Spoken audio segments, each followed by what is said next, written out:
they brought pork.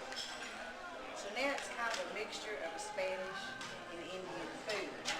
But the reason ours is so special here is because we still use the original technique to grind the corn and make the masa. Most of your tamale recipes will call by starting with masa.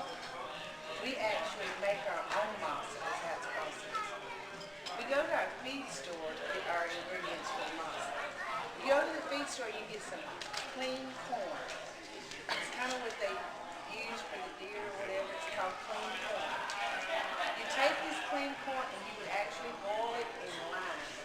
Lime is also something you can find at the feed store. A lot of people use it in their gardens to fertilize and stuff. You take a couple of tablespoons of lime to about 6 to 8 cups of corn and you bring it to a boil.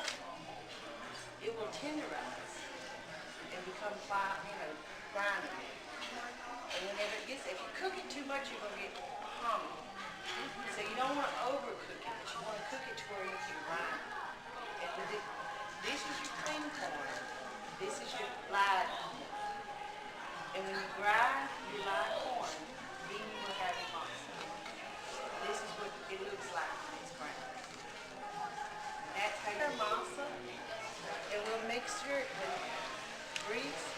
And I like to use the broth from the meat that I've chosen to put in the tamale. Like I said, you can make tamales with different types of meat. You can use chicken, you can use pork, you can use the original rabbit, squirrel, deer, whatever you choose. But if you use the broth from your meat that you put in here, it gives it a special taste. So you can take some salt, some lard, and some your masa, and you mix it up. And my grandmother always used to tell me, it's just right when you can make a little, when you can pat it and it doesn't stick, then it's just right. But your mixture of this up, you can find the recipe on our website. You take this, take your shuck. Now these shucks, you can get these off the internet, but your shucks are going to come weighed. I always use the size of my hand.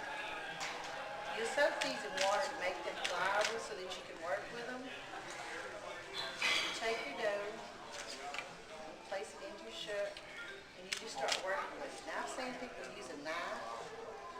I've seen, kind of like a cake batter knife, just spread this around, a butter knife.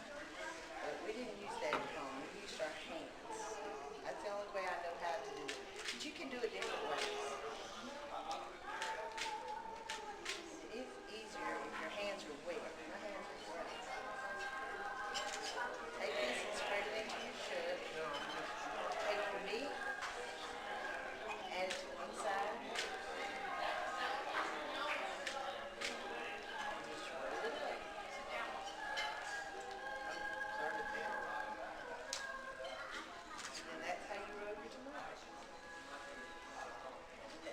This is a very easy process. The hardest part of making tamales, to me, is drying of corn. That is like a job all day to itself. Because once you lye it, you have to wash it, then you have to grind it. And some people grind it twice. And then, you have to cook your meat and season your meat however you want it seasoned. And then once you've got all this done, then that next day, this is usually a family tradition type thing. You do these for weddings and Christmas is coming. We have to